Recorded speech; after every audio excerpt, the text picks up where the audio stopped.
Eu peço que a igreja fique toda de pé. Que culto abençoado, meus irmãos. Nós sentimos a presença de Deus. Às vezes até a gente se pergunta se há necessidade da pregação, mas ela é importante, não menos importante. Mas se você sentiu a presença de Deus até agora, diga um amém bem alto. Amém? Amém. Agora vamos aprender. Pode diminuir um pouquinho aqui no... Aqui, ó. Som. Teste. Amém?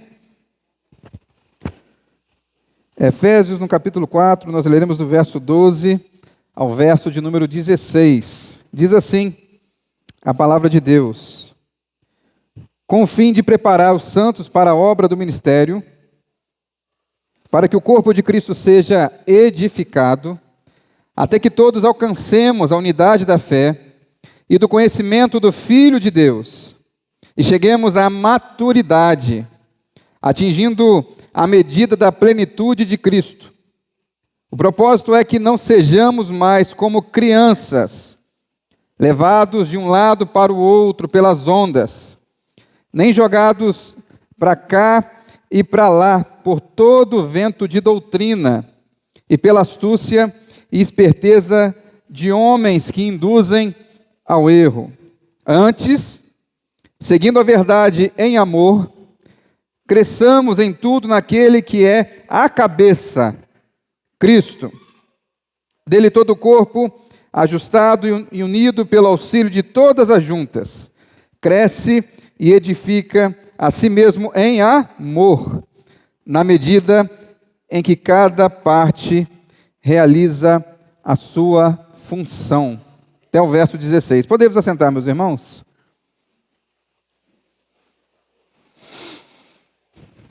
Existe um livro chamado Plano B. Plano B. Ele é escrito por uma autora chamada Sheryl Sandberg e Adam Grant. Ele fala sobre a sua própria vida, é como se fosse uma biografia. Ela perdeu o seu marido um instante de tempo, onde a sua vida estava tudo bem, uma carreira promissora no Google, lá na Califórnia, e a sua vida teve uma mudança. Livro que eu recomendo aos irmãos, Plano B. Falou muito ao meu coração. Esse livro fala sobre resiliência, resistência, persistência em meio à dor e ao sofrimento. Mas nesse livro, ela fala de uma experiência muito interessante, chamada de Laboratório do Amor. É isso mesmo, Laboratório do Amor.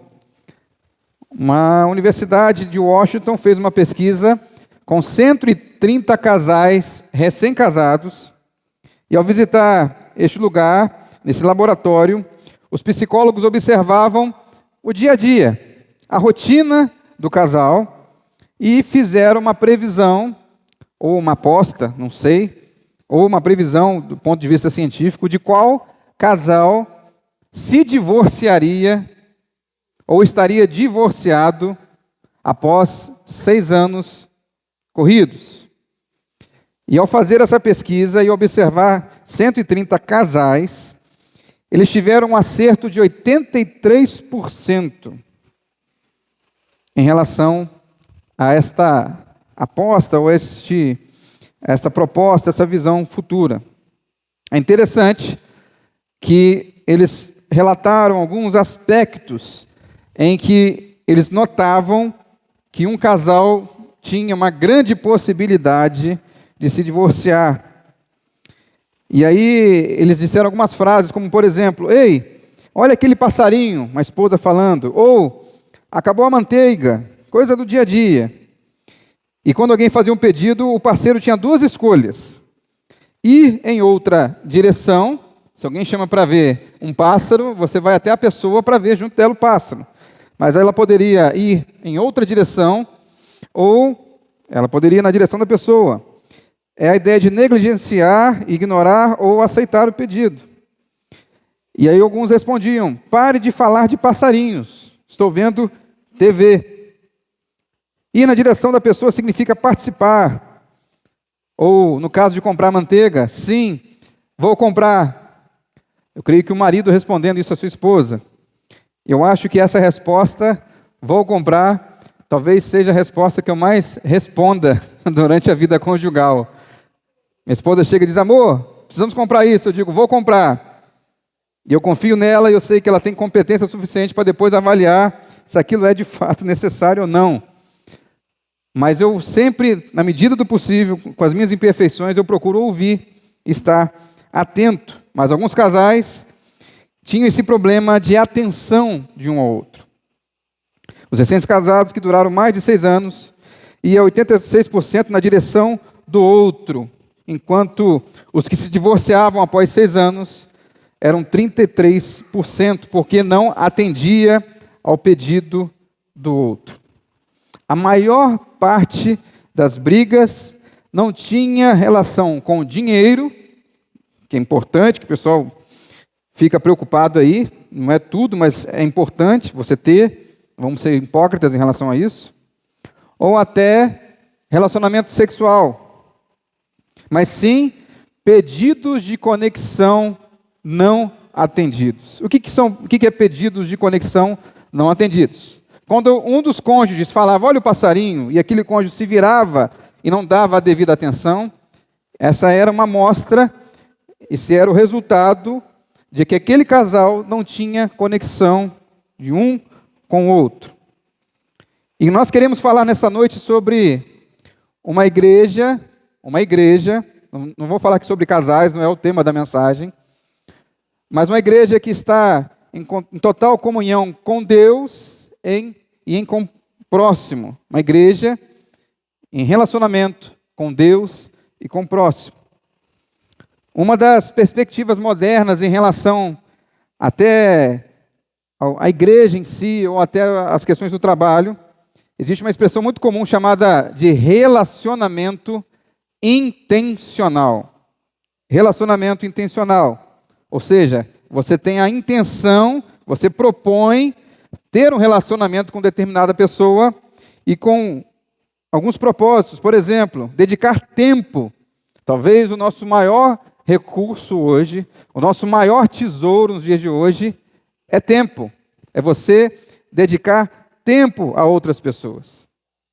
Confesso a vocês, quando eu era mais novo, eu dedicava mais tempo a ouvir outras pessoas. E hoje eu tenho mais dificuldade de ouvir outras pessoas. Isso é uma coisa que eu preciso desenvolver e melhorar. Não é fácil. Eu não estou aqui vendendo algo milagroso ou fácil de se fazer. Mas as demandas nossas do dia a dia, da nossa rotina, nos afastam uns dos outros. O maior afastamento hoje talvez seja o próprio telefone celular. O aparelho, telefone celular, em que você conversa com pessoas tão distantes, e fica em silêncio com pessoas tão próximas a você. Não é verdade? Não é assim que acontece? Antigamente, para a gente mandar uma mensagem para uma outra pessoa, começava pela carta, depois telégrafo, depois através dos correios, depois chegou ao telefone e conseguimos ter um pouco mais de conversa mais restrita, e aí chegou as mensagens de texto, e com elas um distanciamento de pessoas próximas. Então, relacionamento intencional é quando alguém escolhe dedicar tempo a alguém com o propósito de ajudá-lo a se desenvolver. O propósito desse relacionamento, o propósito dessa comunhão, desse contato, é que um desenvolva o outro. Pode ser relacionamento amoroso, pode ser uma simples amizade, ou até discipulador. A igreja hoje sempre tem, as igrejas têm pensado sobre relacionamento discipulador. É você marcar um tempo com uma pessoa e falar de Jesus, e falar do Evangelho, e falar da Bíblia, e essa pessoa ir crescendo uma com a outra, seja na maturidade cristã, seja no conhecimento de Deus. Existe um livro que eu li no início dos anos 2000, um livro que apareceu lá em casa, porque meu pai ganhou um presente de uma pessoa que tinha falecido, a biblioteca dele, ele doou a biblioteca, e se falava muito em célula, muitas das vezes de forma positiva, outras de forma negativa. E esse livro, Grupos Familiares do Crescimento da Igreja, é de um pastor sul-coreano chamado Paul Young-Soo, ou David Young-Soo. já falecido. Ele é o pastor da maior igreja do mundo, no sentido numérico. Já se falou em 200 mil pessoas, membros de uma igreja local. Se não me engano, agora está chegando, beirando a 1 milhão de pessoas. E ele fala, neste livro, entre outras coisas, que o grupo de pessoas da sua igreja começaram a frequentar lugares diferentes, começaram a se ambientar com outras pessoas, até a subir nos elevadores do prédio, ajudando as pessoas a carregar as compras, para desenvolver um relacionamento intencional e com elas falar de Jesus e sobre a igreja do Senhor Jesus. Ele fala também, eu vou citar mais à frente, a questão da dificuldade de um pastor ter que fazer isso tudo sozinho, e que não tem como. E ele chegou a um estado de depressão e estafa tão grande, esteve à beira da morte, e Deus o disse, olha, você precisa criar grupos pequenos para desenvolver na igreja. Então, uma igreja que ou que está em intimidade com Deus e com seu irmão, ela tem algumas marcas, nós vamos falar dessas marcas nesta noite. Uma dessas marcas é quando ela tem uma liderança aperfeiçoada. E você mantenha, por favor, sua Bíblia aberta. Efésios 4, capítulo 4, verso 12. Diz assim, com o fim de preparar os santos para a obra do ministério, para que o corpo de Cristo seja edificado. Meus irmãos, nós temos uma tendência a achar, e não vou dizer que está toda errada, não. Em parte, em algumas profissões, pode fazer um pouco de sentido. Da gente achar que pessoas que não trabalham com as mãos, de forma braçal, pessoas que trabalham, às vezes, apenas num computador, pessoas que trabalham, às vezes, apenas estudando, pesquisa acadêmica, pessoas que trabalham em diversas tarefas onde não há suor do ponto de vista físico, às vezes nós achamos que esse trabalho é um trabalho em vão, às vezes nós achamos que essa pessoa não trabalha, e às vezes consideramos algo secundário. Eu me lembro sempre da questão da liderança aperfeiçoada, e aqui eu não falo apenas do pastor, da figura do pastor, mas de todos os líderes da igreja, todos aqueles que exercem função de liderança. Toda a igreja, de uma certa forma, que está disposta a liderar, está disposta a fazer a diferença no mundo, está disposta a evangelizar, está disposta a servir à igreja e não ao pastor, a igreja do Senhor Jesus. Mas eu lembro da questão do pastor, em que muitas das vezes ele se desdobra em diversas tarefas. E eu já contei aqui uma ilustração que fala sobre esse esforço, que às vezes é muito mal compreendido na igreja. Da seguinte forma, diz uma história que um membro de uma determinada igreja estava passando em frente à casa do pastor, a casa pastoral. E ao chegar nesta casa, ele vê o pastor pela janela, e ao ver pela janela, ele vê o pastor com a Bíblia aberta, com livros abertos, e estudando a palavra de Deus. Ele faz a seguinte pergunta: pastor, você está descansando? Você está no seu momento de folga? Ele diz: não, eu estou trabalhando. Estou aqui preparando a mensagem de domingo. E eu falo a vocês que na homilética, no estudo da pregação, na ciência que estuda a pregação, muitos falam que uma boa pregação ela não vai ser preparada com menos de 6 horas de estudo. 6 horas de estudo é esboço, é sermãozinho, sermão para a gente falar no pequeno grupo. Pastores que dedicam a palavra, o ministério da palavra, estudam de 9 a 12 horas para preparar um sermão. E esse preparo, esse trabalho, que é um trabalho de intelectual, é um trabalho que exige mais esforço mental do que físico, às vezes a igreja ignora isso.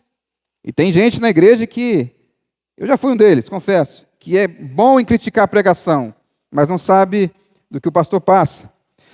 Mas essa mesma pessoa que passou na frente da casa do pastor, horas depois passa novamente e vê o pastor cortando a grama na frente da sua casa. Ele faz a seguinte pergunta: pastor, agora o senhor está trabalhando? Ele responde: não, agora eu estou descansando. Nós devemos olhar o ministério pastoral, olhar a liderança da igreja e entender que há um esforço demasiado na pregação da palavra de Deus. Essa é a função primordial. A pregação aqui, meus irmãos, ela tem um efeito preventivo, previne, porque quando ela ensina, ela previne pessoas de pecar, ela previne pessoas de errar, previne pessoas de fazer besteira, que seja, e ensina as pessoas a como viver da forma que Deus quer, da forma cristã. E também existe a questão corretiva, que ela corrige. Se você errou e você pecou, através da pregação você vai entender que você não deve mais pecar, você deve viver uma vida de santidade, porque esta palavra, ela tem esse efeito de corrigir, de exortar. E às vezes nós cobramos tanto da pessoa do pastor, cobramos tanto a presença do pastor, seja num café, seja no aniversário, aniversário do cachorro, aniversário do gato, aniversário do sei quem, tem que estar lá.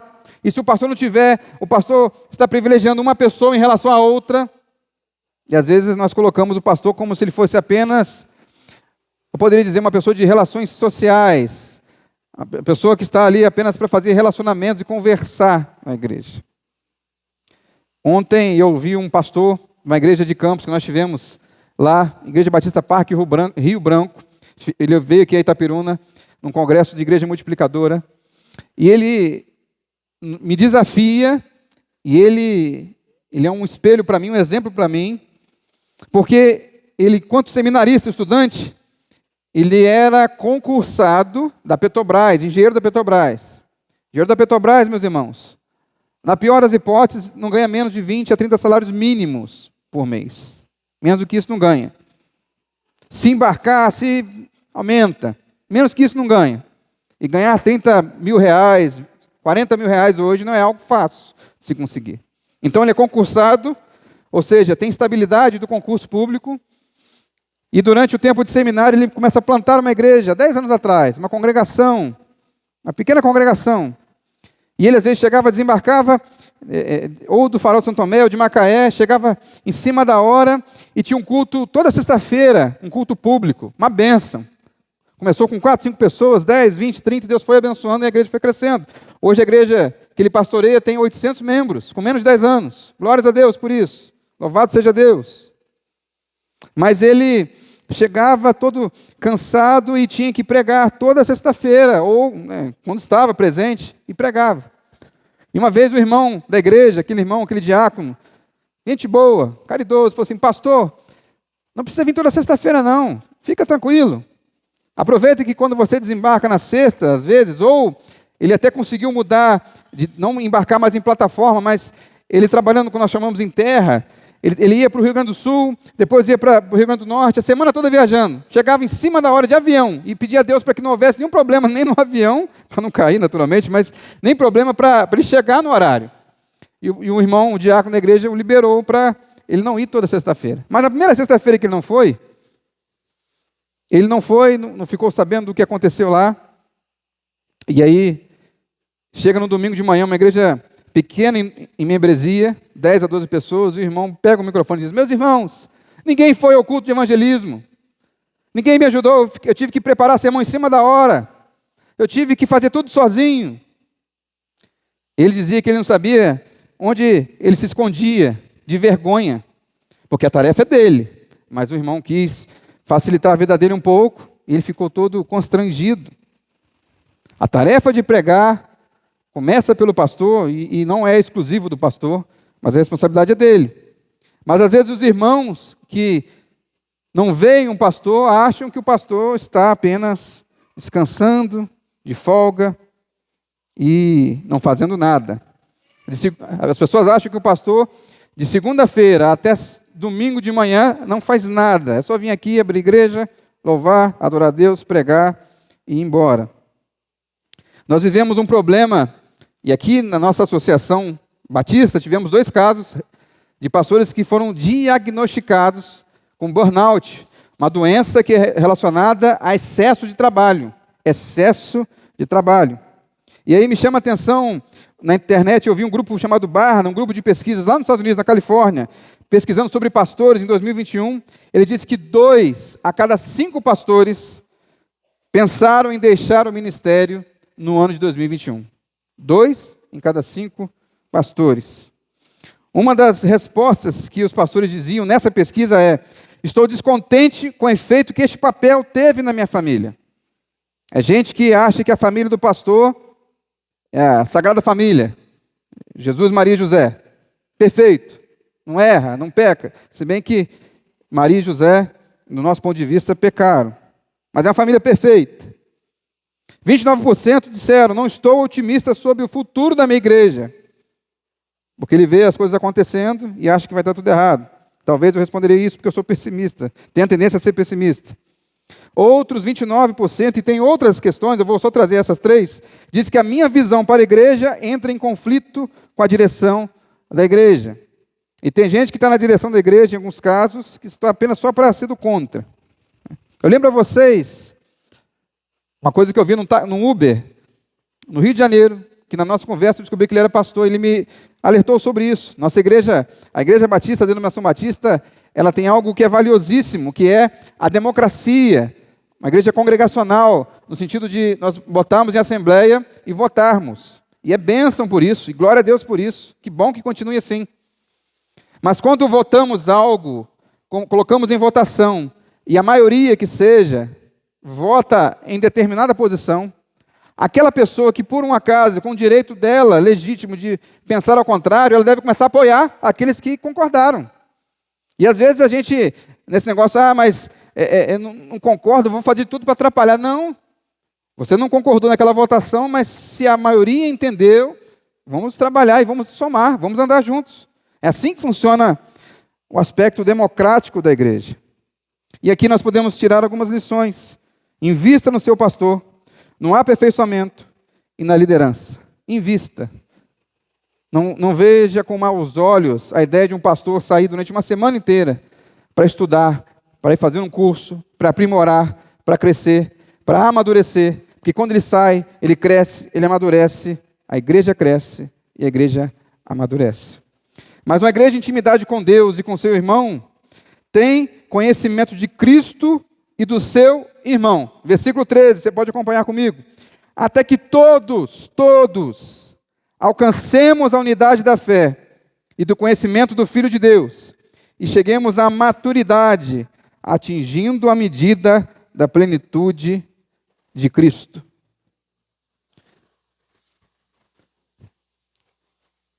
Nós devemos aqui pregar o Evangelho. Nós temos a característica de uma igreja batista de pregar o Evangelho, e que bênção por isso, e falar de Jesus, e falar aos não crentes. Esse pastor ontem falou, nós temos que nos relacionar com não crentes também, porque se relacionarmos só com crentes, nós não vamos pregar o Evangelho, certo? Claro, se relacionar com não crentes não significa que você tem que fazer as mesmas coisas que ele faz, não é isso. Mas é ter comunhão, é conversar e no momento devido apresentar o Evangelho e falar de Jesus. Mas todos aqui, a função da pregação é também que todos cresçamos juntos. Eu sei, e é claro que cada um tem a sua medida e a sua maturidade.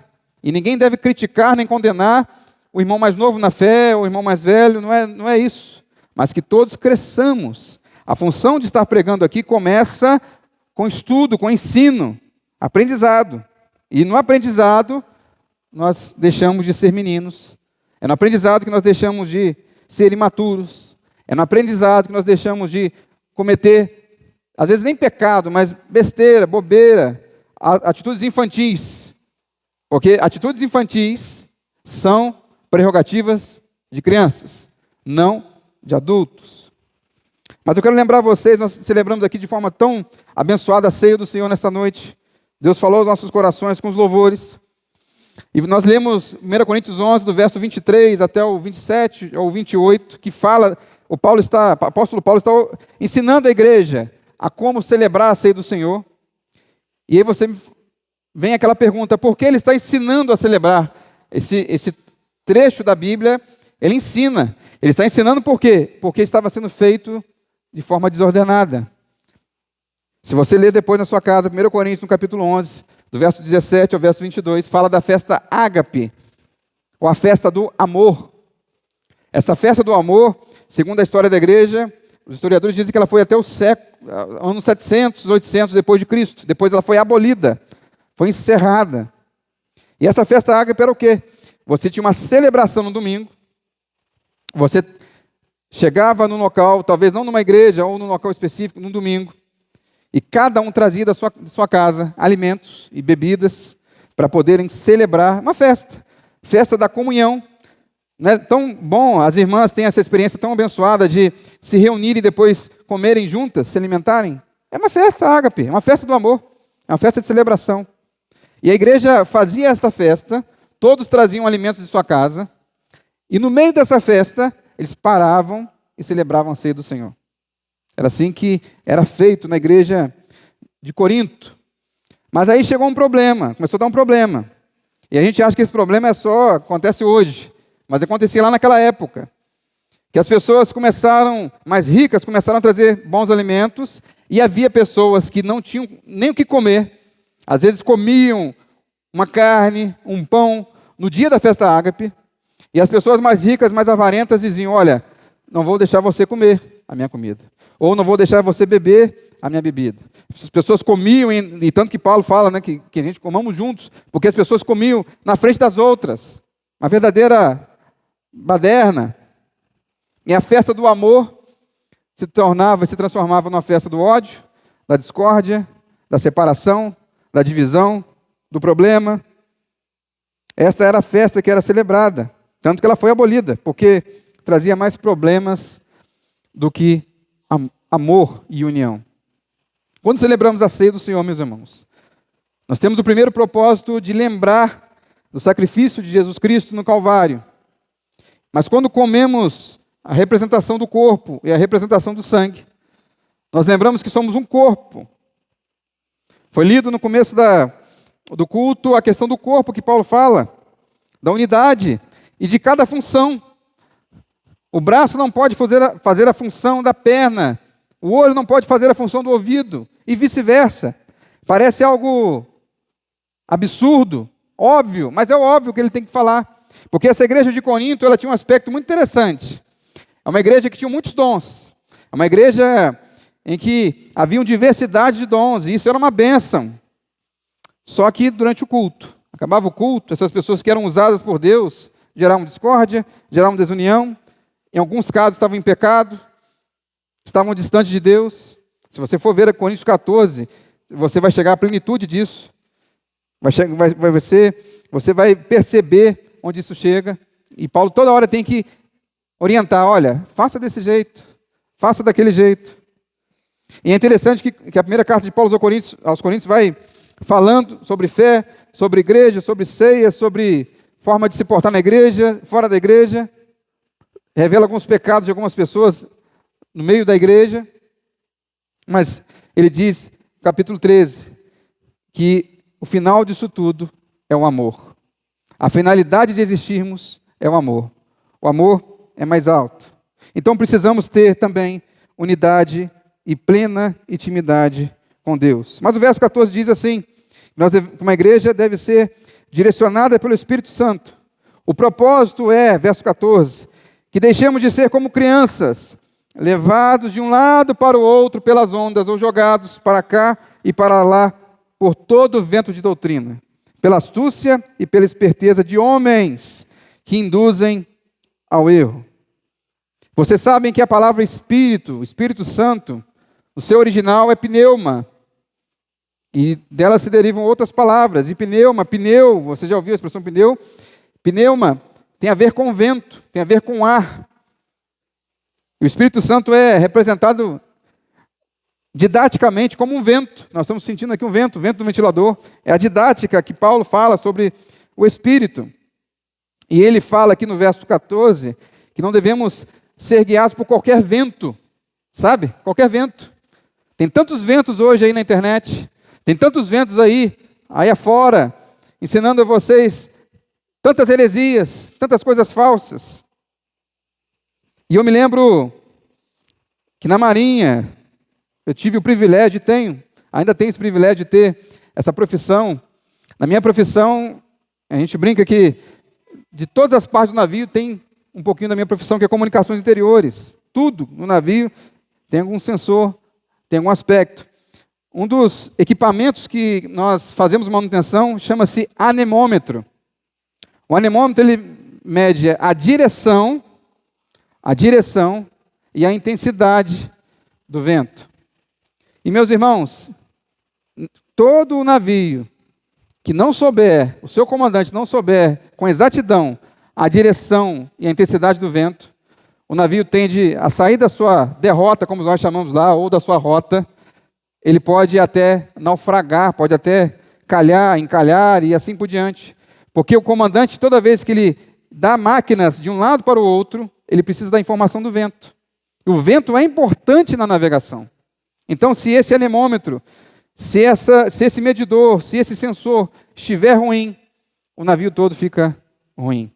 Nós precisamos pedir a Deus discernimento do Espírito Santo para discernir o que é heresia, o que é verdade. Agora, falando de vento, eu me lembrei de algo interessante. Aqueles bonecos do poço, não sei se vocês já viram, que tem um vento que vem da parte de baixo dele, ele fica lá todo estranho, todo maluco, boneco maluco. Minha filha vê, acha engraçado.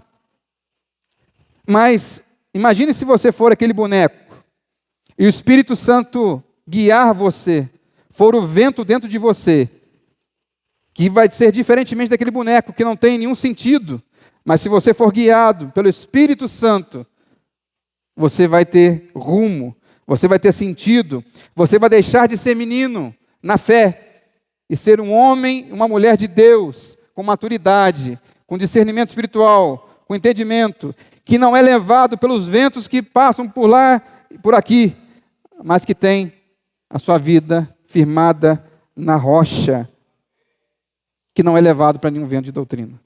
Precisamos nos orientar com a palavra de Deus, através do Espírito Santo. Mas uma igreja que quer crescer em intimidade com Deus e com o irmão, com o próximo, ela cresce e amadurece sem perder a sua essência. Versículo 15 e 16 diz assim: antes, seguindo a verdade em amor, cresçamos em todas as coisas naquele que é a cabeça, Cristo. Dele todo o corpo ajustado e unido pelo auxílio de todas as juntas, cresce e edifica a si mesmo em amor, à medida que cada parte realiza a sua função. E eu já estou encerrando, meus irmãos. Espero encerrar. Existe uma frase que me marcou muito a minha vida, num curso que eu fiz para operar, não o helicóptero em si, mas estar na equipe que recebia o helicóptero no navio.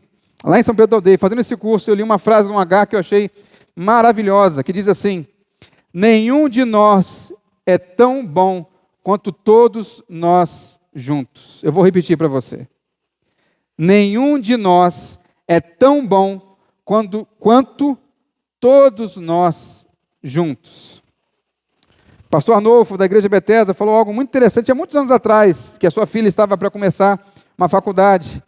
Ele disse: olha, filha, você vai aprender, você vai crescer, você vai amadurecer, vai se tornar uma profissional competente, mas a melhor lição, o melhor proveito que nós podemos tirar de uma universidade são os relacionamentos, as amizades. Isso faz toda a diferença. São as conexões que criamos, isso faz toda a diferença. Tem um provérbio africano que diz: se você quiser ir rápido, vá sozinho. Se quiser ir longe, vá em grupo. Vou repetir. Se você quiser ir rápido, e às vezes eu gosto de andar sozinho porque eu ando rápido, ande sozinho. Você vai andar rápido. Agora, se você quiser ir longe, vá em grupo.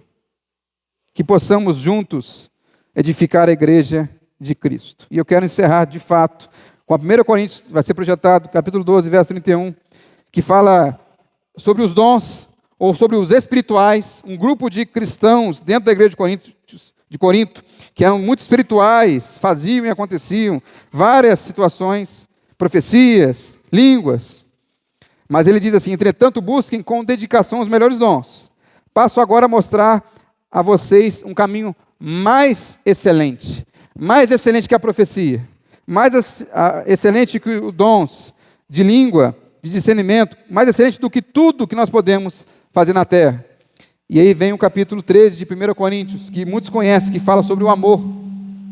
E diz assim, se eu tiver, no versículo 2, o dom de profecia, souber todos os mistérios de todo conhecimento, e tiver uma fé capaz de mover montanhas, mas não tiver amor, nada serei. O verso 8 diz, o amor nunca perece, mas as profecias desaparecerão, as línguas cessarão, e o conhecimento será deixado para trás. Assim, permanecem agora estes três, a fé, a esperança e o amor. O amor destes é o maior. Que nós possamos, meus irmãos, nessa igreja, que nós possamos, na nossa caminhada, nos unirmos em amor. Que nós possamos fazer tudo, seja aqui dentro da igreja, das quatro paredes do templo, fora da igreja, nós possamos fazer em amor. O amor é superior a todos os dons que o mundo nos oferece. Eu quero que você fique de pé neste momento, aqueles que puderem, e eu quero fazer uma oração, e ao fazer essa oração, eu gostaria que ou você levante a sua mão, ou você venha até aqui à frente, porque nós falamos sobre igreja em comunhão, igreja em relacionamento, igreja em unidade.